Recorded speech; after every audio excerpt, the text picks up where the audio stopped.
Thank you all for joining. I am a sociology professor and I live in Denver, Colorado. My pronouns are she, her, hers. And I'm also one half of the research team, Always Keep Nerd Fighting, Fandoms as Social Movements. So I'm going to talk about that. Before we get into more on this panel, I want to ask the panelists to introduce themselves and kind of share a little bit about what brought you to the panel, what you do, what your discipline is. And then also we're going to share, I borrowed this idea from my friend Erin, who's a podcast. We're going to share some media recommendations or podcasts or books or TV shows we're enjoying now. So I don't know, should I call on you? Yeah, I'll be a teacher. Chrisha, you're up. Hi, I'm Dr. Chrisha Anderson. I am a licensed professional clinical counselor. So my research background is in fandom and mental health. I currently work as a therapist in a private practice. Pronouns are she, her. What else did you ask? Okay, what we're into, right? Yeah. So the supernatural fandom is pretty much where I live. That's, that's like my typical thing. I'm also doing a rewatch right now of Sense8 because it's a beautiful celebratory, connection of humanity kind of show, which I kind of needed right now. So. Thank you. Mm-hmm. How about you, Bex? I'm Dr. Rebecca Salois. I'm an adjunct assistant professor at Baruch College in New York City. I teach in both the English department and the Black and Latino Studies department. And I'm learning how to teach online right now. That's sort of my big thing. My pronouns are she and her. I left in the name there for you. And I came up with a list for this question. First of all, besides Supernatural, that is my biggest fandom that I'm involved in. But I really was into the Babysitters Club release that just came out. Absolutely amazing. If you grew up with those books, they did a great job in keeping it also contemporary, but sticking to the books. I'm doing a rewatch of Wynonna Earp because the new season comes out. I've only got 2 episodes left to go. And actually, I don't think I ever watched those 2 episodes. And Black Lightning. I've been really into Black Lightning recently. Podcasts, I will plug myself. Why Do We Read This is a podcast that I'm hosting alone right now with various guest co-hosts. Black and Highly Dangerous podcast, which is a couple of Black academics talking about the world. Permission to Speak with Samara Bay, and Intersectionality Matters podcast with Kimberly Crenshaw. So, and just a book, I'll show it up here, is We Set the Dark on Fire. And there's a second one, We Unleash the Merciless Storm. Excellent books. Thank you. And if you all see me, I'm taking notes because I didn't know Kimberly Crenshaw had a podcast. So I'm like, okay, I need to. Right? That's the best part about these panels. Thank you. Michelle, ready? Sure, yeah. I was just pulling up my podcast player, so I figured out what I listened to. I am Michelle Crowley. I am a full-time lecturer in the College of Informatics at Northern Kentucky University. My background is in communication, but I recently, 4 or 5 years ago, started to get into popular culture studies and fan studies. And I also taught a class on Supernatural this past semester. And of course, with the situation, the way the world is, we went fully online around our spring break. And I was able to get 11 people associated with Supernatural to Zoom in and join us with our class. And that was fantastic. I just can't believe how awesome that was and how great everybody was. Let's see, other things that I am into. Fandom-wise, of course, Supernatural. I do love Doctor Who, Wynonna Earp. More recently, I think we can call this a fandom. Okay. Animal Crossing. Animal Crossing. That's really dangerous for me. That's where I spend a lot of my time. I'm also currently getting ready to apply for a PhD, and so Textual Poachers is on my nightstand, Henry Jenkins. And finally, those podcasts. Of course, I'm going to plug Chrisha's the Fangirl Business. And also, I've really been into Clear and Vivid with Alan Alda.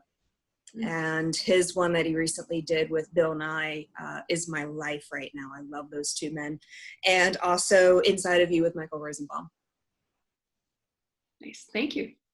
And Kaela, thank you. Hi everyone, I'm Dr. Kaela Joseph. I am the second half that Tanya mentioned earlier to the Always Keep Nerd Fighting Fandoms of Social Movement study.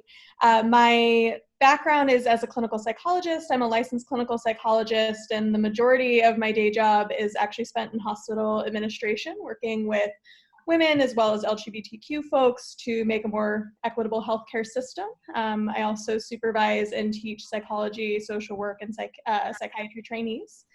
And things that I am into right now, Supernatural is my primary fandom. It is my first fandom love and what got me into this research. What am I listening to? For comfort, let's see. I am raging about J.K. Rowling a lot.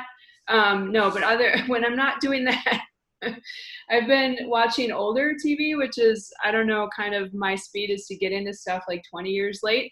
But I've been watching Deep Space Nine, Star Trek Deep Space Nine, which I love. Really enjoying that because it's like calming. It's slow and calming. And most things work out. But of course, I'll say more about that. And then, because the world isn't difficult enough, we've been watching The Wire. We've been rewatching The Wire in our house, and I haven't watched that before, so that's pretty interesting. And I have we could probably have an entire panel on that, but not today. Okay, so moving along, let's talk about our academic backgrounds. So and folks who are here legitimately for the panel and not whatever that was. If you have questions, we will save some time at the end, or you can type in the chat, and as long as you're not vulgar, we'll engage your questions. How's that? So let's talk about how our academic backgrounds, what they are, and how they affect how we engage with. Most of us are Supernatural fans, so we'll talk about that the most, but Supernatural and fandom in general, and I'll let whoever wants to go first take that. Okay. So my academic background is in literary studies. My degree is in Hispanic literature in particular, but I love the analysis of literature, and that includes visual literature. So when I engage with Supernatural, when I engage with any of the fandoms that I'm kind of deeply into, One Day at a Time is another one that I've watched all those episodes 3 times and I have pages of notes on them. So I'm really into that sort of meta concept when it comes to my fandom involvement, especially the analysis of the episodes. Thanks. Yeah, I can talk about that. So my background is in mental health. So emotions are my trade. So when I am looking for something to watch or read or some kind of fiction to get into, I look, for emotional depth and realism. That's really what I am looking for to connect with. But then the flip side of that is the fandom. And my background in mental health sort of impacts that because emotional healing is often about connection and discussion. And I see so much of that in fandom. So we as fandoms relate shows or books or whatever it is back to real life issues that many of us face. And it gives the opportunity to have so many really interesting, deep discussions about things that, maybe general society is not talking about so much. So I really love that from a fandom perspective too. I'm going to piggyback off of Chrisha there because, like I said, my background is in communication. And communication is a process of making meaning from messages. And especially with shows that have such a effervescent fandom, they really get us talking, and they get us connecting with each other in a way that, you know, not only are we making a meaning out of the show, the video game, the movie, the book, but it also connects us, especially right now with how the world is so divided. You know, we can at least come together and agree that, you know, maybe, you know, this certain episode of Supernatural means this certain thing. And hey, we all can agree on that.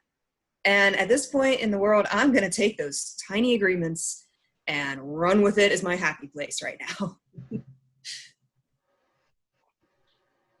To kind of piggyback off of what's been said about mental health, I definitely look at it from that perspective, and then also from kind of this activist lens around social movements and community and how fandoms come together and bridge those gaps that have been talked about, but also how fandoms transform popular culture and how popular culture transforms fandoms, and how that is a very interrelated relationship. And so I think one of the things that's been really interesting in the work that Tanya and I have done is really looking at how things have changed with Supernatural over time, how things have changed in the fandom over time, and how those things inform one another. Yeah.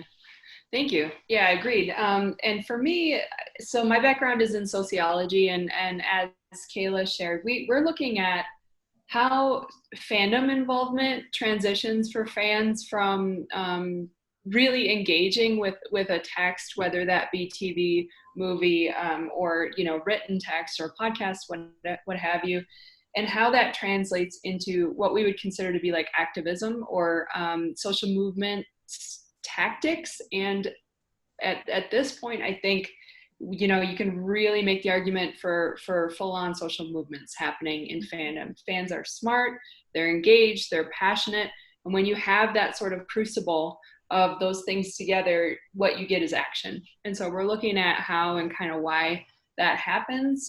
For me as a sociologist, this is so fun. Like, I could definitely talk about this all day, to quote one of my heroes, Captain America, but I've always loved sci-fi, and I think that that's why I am a sociologist. I read sci-fi novels and fantasy novels as a young person, and I love the way that in sci-fi they take some aspect of society and just like turn the volume way up on that and try to explore. And then and I'll say this and then we'll move on. In my discipline, sociology is always looking at how do we as individuals have agency within structures? Like how much free will do we have, really, you know? And so for Supernatural, it's so funny that I've been into that show for, you know, 5 or 6 years, been actively studying it. And it was just another panel we had that made the light bulb go, oh, that's why I like it. The whole show is free. It's free will, and how much you can do as an individual within the constraints set up for you by, I guess, an chaotic, evil character controlling everything. So without too many spoilers. Great. So thank you all. How about, can we move on to how we use fandom and maybe fan culture and also the text in our work? Move into that. I'm going to go in reverse order. I'll talk first. I had a Starbucks today for the first time in 4 months, and then this happened to my hair. All right. So how do I use just kidding. How do I use fandom in my work? I am just doing everything possible to make my class geeky. I find it really a good way. I'm at this point significantly older than most of my students, not all. And then as someone was saying, I forget who was making this point about, it's a way for us to connect. I think it was Mishi. We can connect, we can all agree on this and kind of have a similar interpretation. So it's a way for me to connect with folks from diverse backgrounds and diverse places and experiences. And I actually have been trying to not only kind of have fandom and geek culture informed presentations, but I also use specific fan practices in my classes increasingly. So I'll give students assignments like take this theme, and they'll have a list of themes to pick from, and then their output that I evaluate instead of a paper is something like write me a fan fiction or make some sort of fan or transformative work, if you will. And I can talk more about that if folks are interested.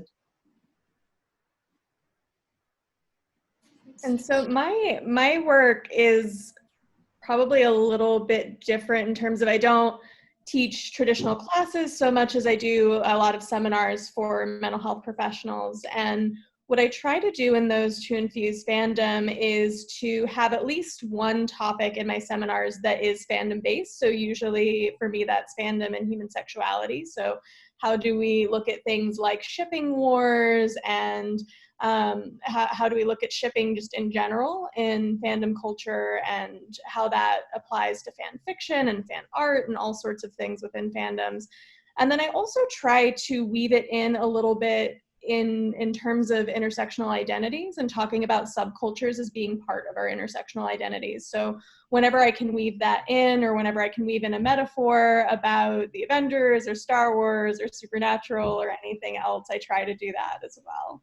And I do that in my patient work too. I use a lot of metaphors that are based in fandom. Thanks. I think I'm next. So I mentioned before about I teach communication and popular culture. So like Tanya, I weave fandom into my classes as much as possible. My introduction to popular culture class, especially in the second half of the semester, revolves very heavily around Marvel and DC comic heroes, and kind of using that as a focal point, because it's usually, sometimes my students will have seen those movies, as with them being as popular as they are. So I'm able to connect with them on a different level. And it's actually, since I've been doing this now for a number of years, it's like, hey, if you want to take the pop culture class about superheroes, you take Professor Crowley's class. If you want to take it about blah, you take someone else's class. And it really becomes a way that I can connect with my students. Also with communication. So I teach probably the most dreaded class in all of college curriculum, public speaking. And as trying to break the ice, especially in the beginning, I'll go on a long tirade of all of my fandoms. And then it's even like, I have a fandom tattoo, and I'm like, hey guys, look, I'm a nerd, I'm human, I'm you. I like Harry Potter, not J.K. Rowling. I like Harry Potter. I like Star Wars, I like Indiana Jones, I like Supernatural, all this stuff. And so, kind of going back to what I said before, there's this constant idea of connection. And I realize I look like I'm a student. I kind of don't look my age. And so when my students come in and see me, they're kind of confused. And it's like, all right, how do I interact with this professor? But the ones that I kind of, I guess, let in with my fandom, they tend to do very well in my classes. And we learn a lot. We learn a lot about each other. We learn a lot about the content. And I'm also putting myself in that, because I learn a lot from my students. So yeah, I think that answered your question. Yeah, thanks.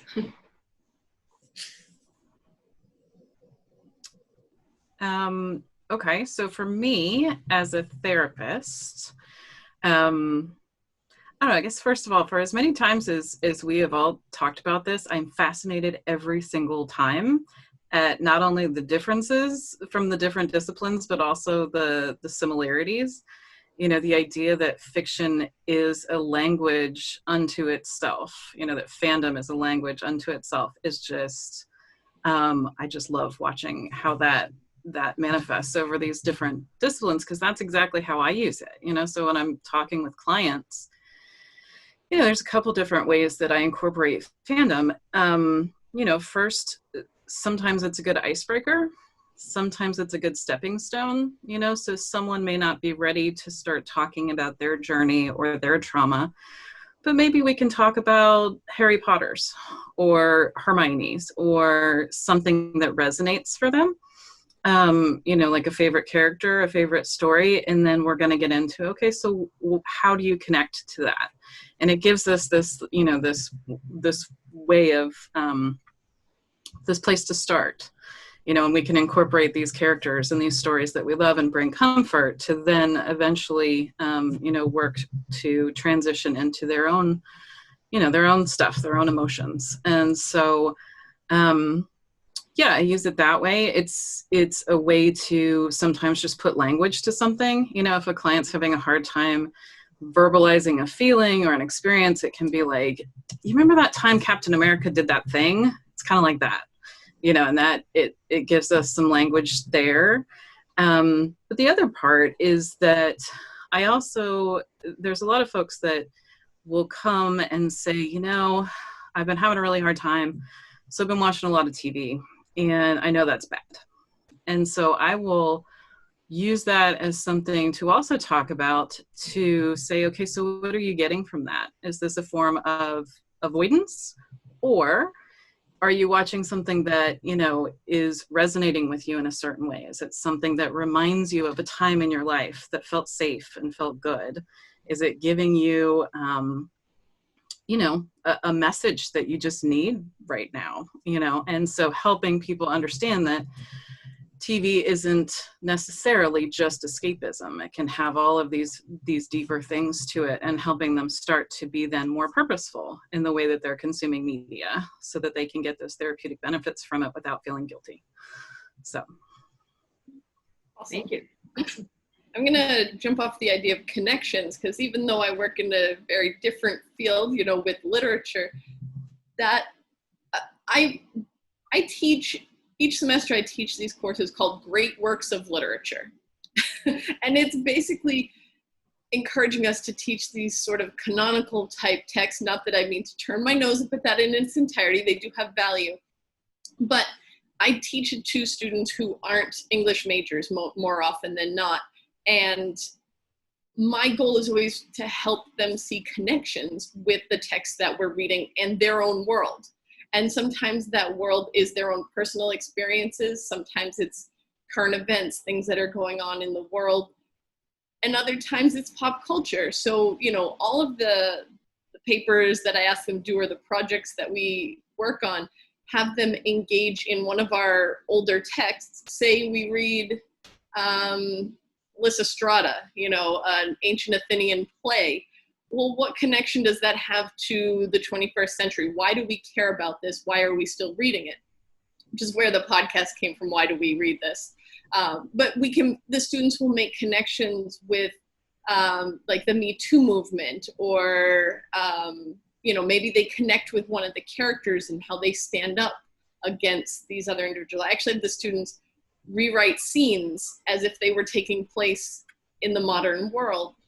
And even with the more contemporary literature that might happen in our lifetime, or at least within the last 50 to 100 years, having them be able to connect culturally speaking works. So while I don't always get to use supernatural as an example for these, I try and sneak it in whenever I can. But I do use pop culture in general as a way for students to draw these parallels between the stuff that they have to read and what's actually going on in their world and what they're caring about. I think that's it.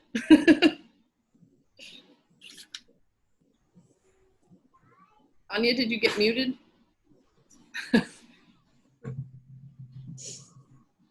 Is there someone? Okay. So, question 4.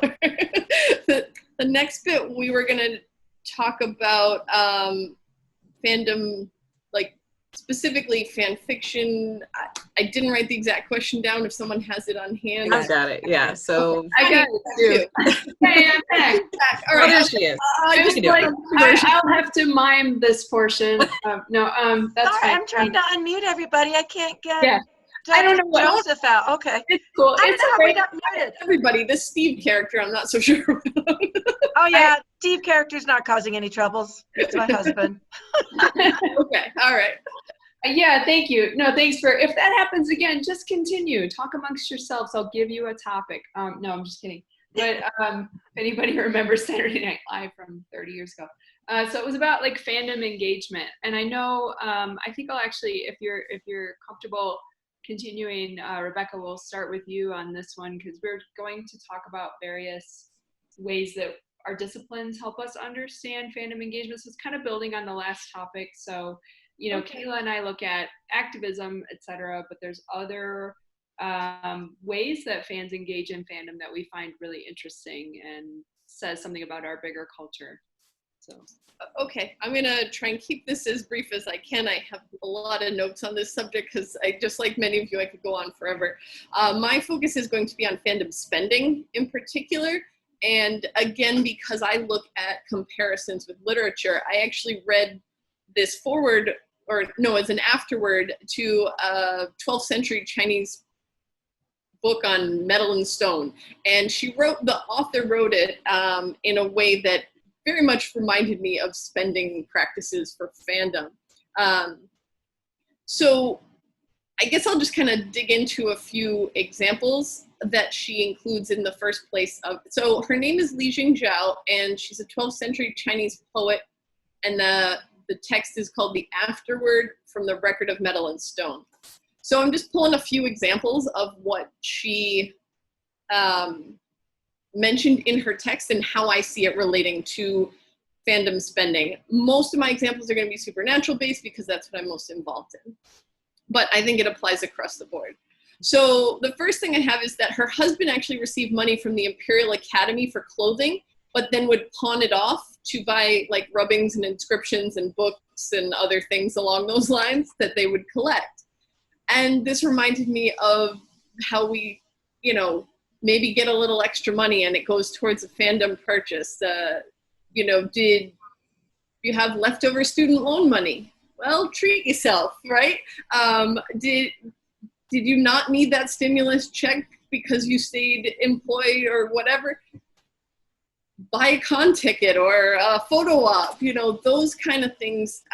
If you're able to, it's a fun way to put that funding forward without sacrificing your survival. At one point, she says her husband took an extra job and that they would eat humbly, just like rice and vegetables, and wear basic clothing so that they could spend their money on books and other art and artifacts that they were collecting. And this definitely struck me as parallel to fandom spending, right? You know, that's what we try and do. There's so many things we could spend money on. I had one friend who I remember her tweet coming across saying like, I'm not gonna fix the colors in my hair. There's like 7 different colors in here right now, but that's fine because rather than spend money on dyeing my hair, I'm gonna save up for a photo op that I want more. And I have another friend who actually specifically got a job she calls her con job. And it's literally just a job that she uses to pay for her attendance at conventions and her photo ops and that sort of thing. So we've been known to do that in fandom as well. The author recounts a story in which she and her husband wanted to buy an expensive painting and how they fell into, quote, a deep depression when they could not come up with the money to purchase it. And this is one where it's a little bit, we have to be careful in contemporary fandoms with this mentality as well, right? Because a lot of times those who are unable to participate in making purchases of merch, photos, conventions, etc., they feel sad about that. They feel sort of on the outside. And occasionally this will lead to lashing out towards those who can, which is not fair or helpful to anyone, but their feelings are valid. It's just a matter of how they choose to express that can sometimes come across a little bit controversial in fandom. You know, we all have our own priorities. We all have to make that decision for ourselves and our own well-being. Do I decide to go out to dinner 3 times this week or save up for a convention ticket? For some people, it might be a little stricter, you know, do I not buy a new pair of shoes so that I can do this? Those are decisions people have to make on their own. But that falling into a deep depression when you just can't have that one thing that you want that everyone's talking about and everyone's involved in, that's very relatable. She talks about her filing system and her organization system for her collectibles. And I think everybody's got that. I have my own system. I keep digital copies of my photo ops, but I also have an album that is just strictly dedicated to photo ops. So there's my Shoshana in there for you. And I also do the same thing for Gish with my team. You know, I create albums that do that. So that's sort of my cataloging system. I know other people who have like a fandom wall or an office where they can put all their stuff. I see, like in Chrisha's background, she's got a lot of fandom related stuff right now. Tanya as well. It goes up. Do it up. I have my book fandom behind me. Another thing she throws out there is setting a time limit. For her, it was the length of time for one candle to burn down.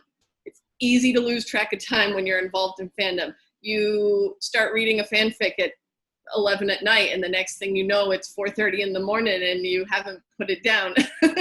I personally can't do that. I turn into a pumpkin after midnight, but there you go.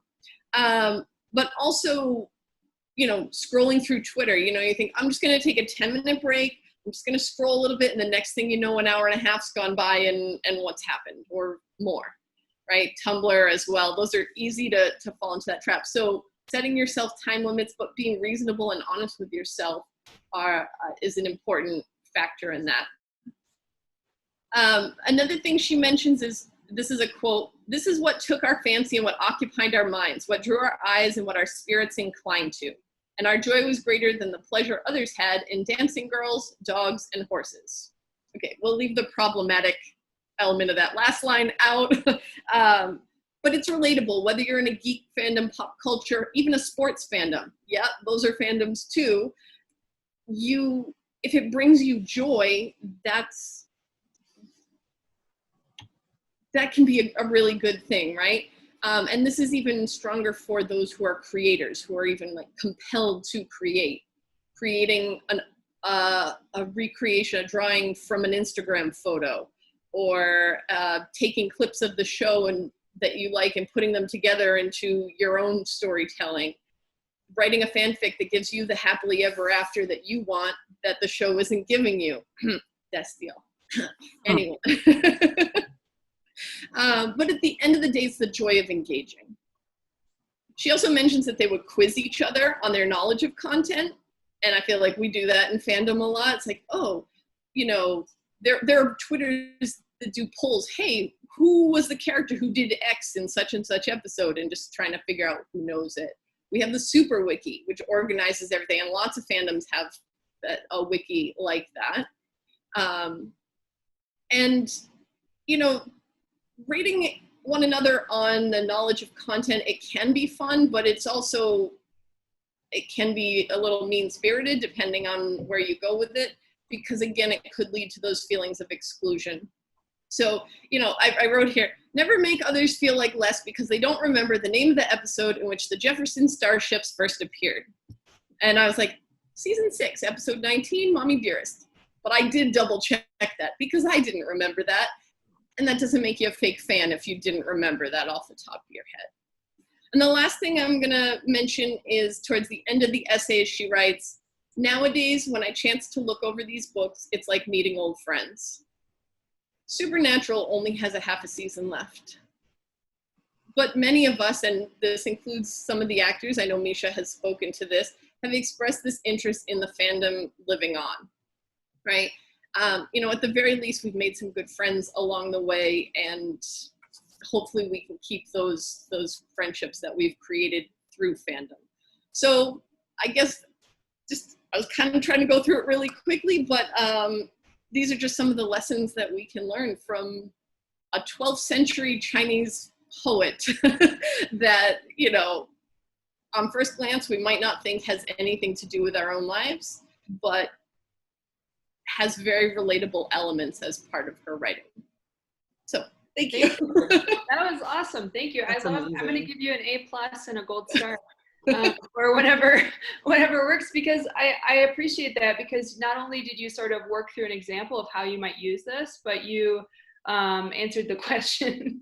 And I have like a couple of things to say, so I'll respond, and then I have another question.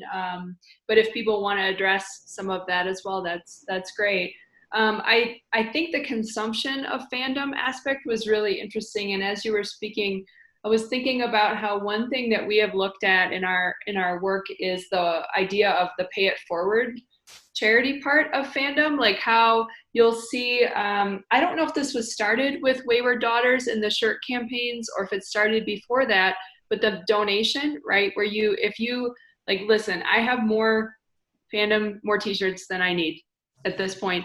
So if I have extra money at this point, yeah, and I don't like desperately want that product, I will donate if possible. Or the Gish scholarship, right? And if people don't know Gish, it's Misha Collins' scavenger hunt, where you can purchase a registration for someone who may really want to participate, and it's just that barrier. And so I do think there's a lot of effort being done, and I believe this was started by fans, and then folks jumped in to help organize it, like Stans, the retailer, which is fantastic, right? The idea that you could donate, and then often these consumption aspects are partnered with charity fundraising. So you're not just purchasing, a shirt or jewelry, what have you. That money is also going to fund something that aligns with values in fandom. So I think that the sort of double charitable aspect of that is really wonderful and worth mentioning. I agree with you that there whenever that comes up, there are debates online about whether you have to consume to be a fan, and I definitely gonna have a lot of like Marxism informed opinions about consumption, but without going too far into that, I think that's really interesting. And I had another thought there. I was just going to share, like, over my time of having gotten more involved in fandom, I've tried to only purchase as much as possible fan art or fan works, and then like small businesses, and also ones that have the charity tie-in. One more comment, and then I'll be quiet and let other people speak.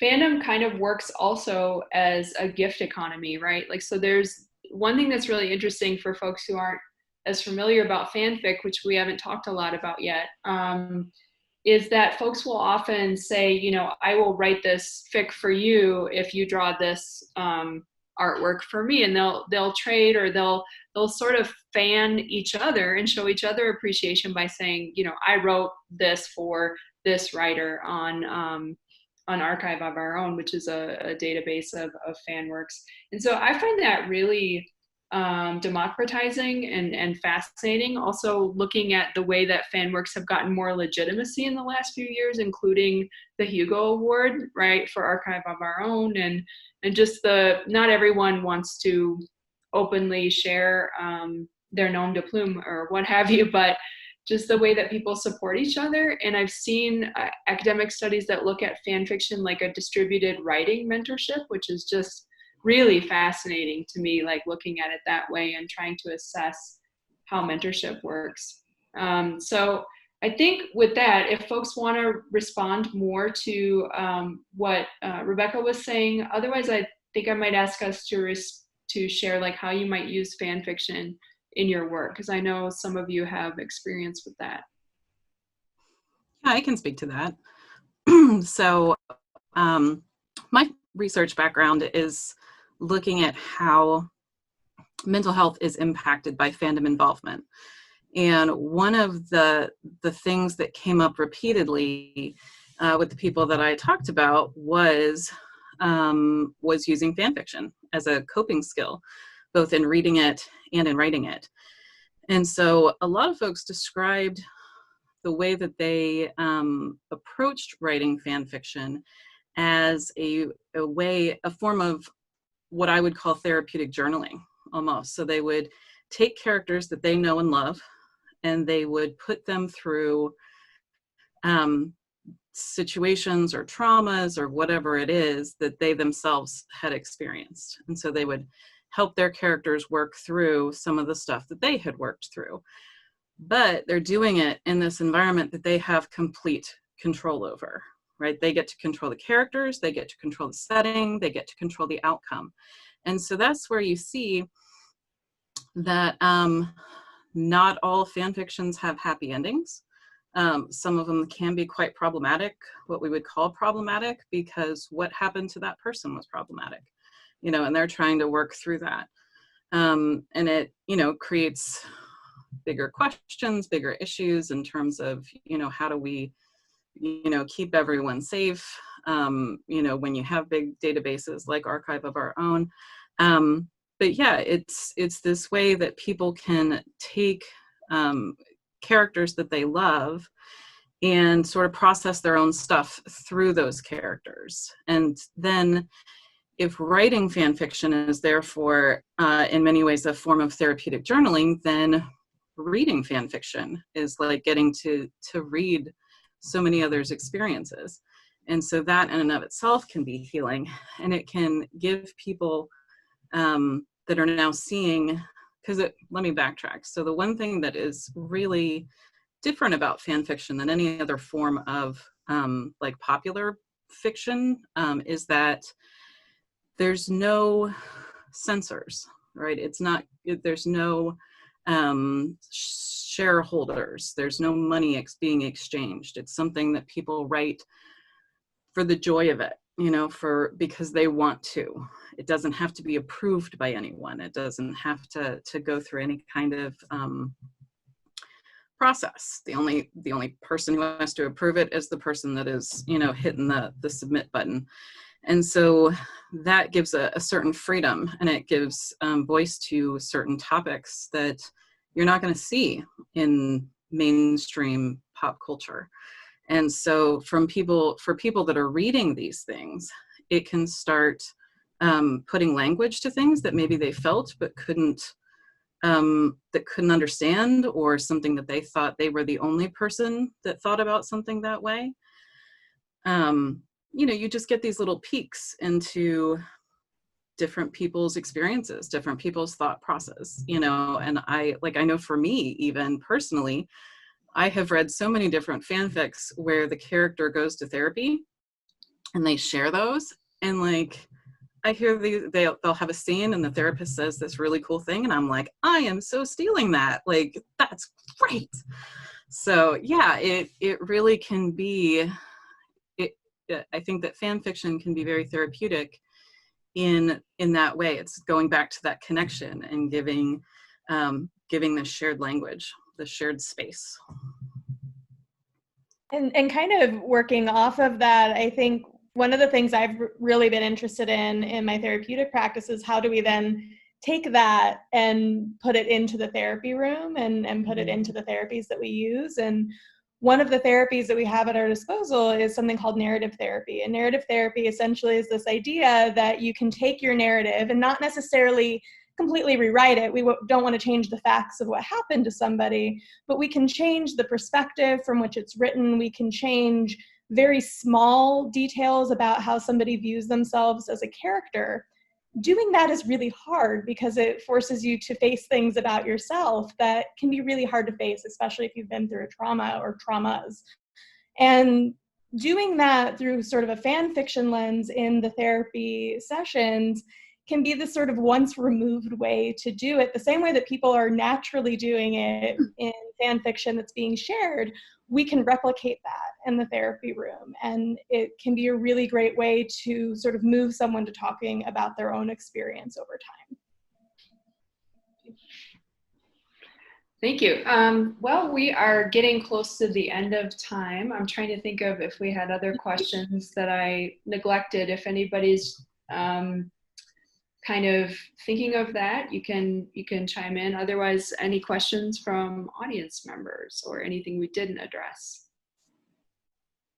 Sure. I can unmute you guys if you have a question. Maybe you raise your hand. Hold on, let me unmute all. Hi, Lynn. Hi. Hi, Lynn. Welcome. Hi. I don't want to ask a question because I missed the first half of this. So I feel like if I ask a question, it could be what you talked about for the first 30 minutes when I was working on another call. But I just wanted to chime in and say that what you just said it's exactly what I've been writing about too, and what I've been studying for a decade. And it is so true. You know, whenever anybody kind of dismisses fan fiction as, you know, either not helpful or sometimes maybe even harmful, all of the things that you just said are my arguments why it's so helpful. I think I called it self-narrative therapy in my first book like a decade ago, and that's what Kaela was really just talking about. And over the past 10 years, I've only found that that's more and more and more true. So thank you for all what I did here. Thank you for saying all those things so wisely. Well, and thank you, Lynn, because that's actually what got me as a therapist to start looking at using narrative therapy in that way was your writing on that. So thank you. Yeah, thank you. I was going to shout out as well, and I won't share my name on Archive of Our Own, but I will share that after reading that chapter, Lynn, you know, I was compelled. I was working through some things myself, and I thought, you know what, I'm gonna try this. Also, I just was trying to, like, sometimes I use it as a sandbox, right? Like you know, when you need to just kind of do some free writing or something like that, sometimes I'll just go, okay, what would this look like? And it kind of switching between nonfiction and fiction writing sometimes helps snap me out of whatever mental garbage is in my way, which is usually imposter syndrome and things like that. So, you know, I'll do a scene where I write a character with imposter syndrome, or I'll write a character having struggles with substance abuse issues, or struggling with, I personally have OCD, and watching, I wrote something where Castiel, the character, had OCD. And it really helped me process my own, you know, sort of experience with that. Like, oh, okay, this is why, and kind of identify with that character, etc. And it just helps.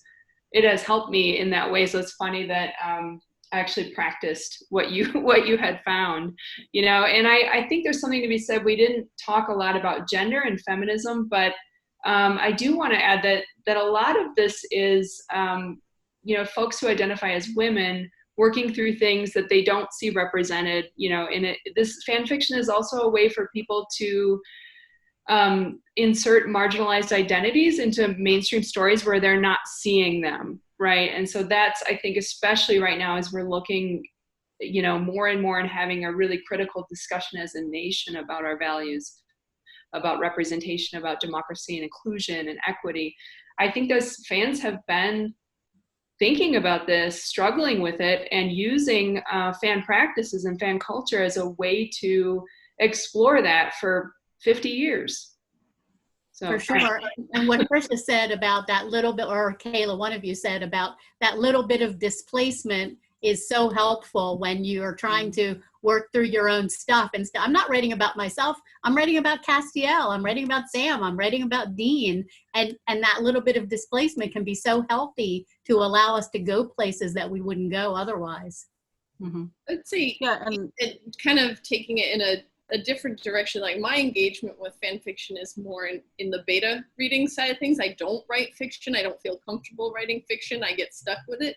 But I love the editing process, and I feel like I've learned so much through editing fan fiction that I can apply to editing my own articles and my own writing and that sort of thing.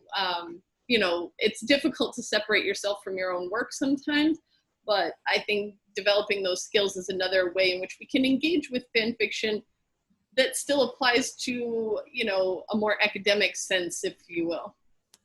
And it's, you know, I was thinking about this in one of, I think it was our last panel, or it might have been in Lynn's book release party, about how there's this sort of interesting thing in academia about fan studies and fan culture being sort of less legitimate in some ways, or there's like policing about, you know, oh, you study that, that's you know, kind of dismissal sort of deal.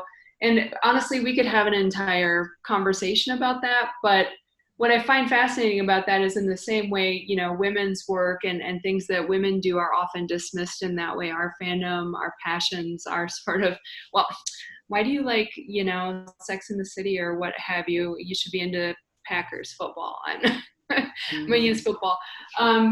So it's kind of interesting to think about the way that those boundaries are policed. I had another point about fan fiction, and that is when I ask students to write fan fiction, what I find really interesting, and I tell them keep it PG-13 for me, not to restrict them, but because I don't want to be uncomfortable reading their work. You know, and that's, they can actually show sociological concepts that we've learned about in class, and they can put those into their fiction. So one that I want to shout out for, a student who wrote Black Panther, the main villain, Killmonger. He wrote what happened to him between his uncle being, or his father being killed, and then the events of the film in a way that showed like every Social 101 deviance topic we had learned about. It was fabulous. And I don't have screen sharing, and that's probably good given that we got Zoom bombed.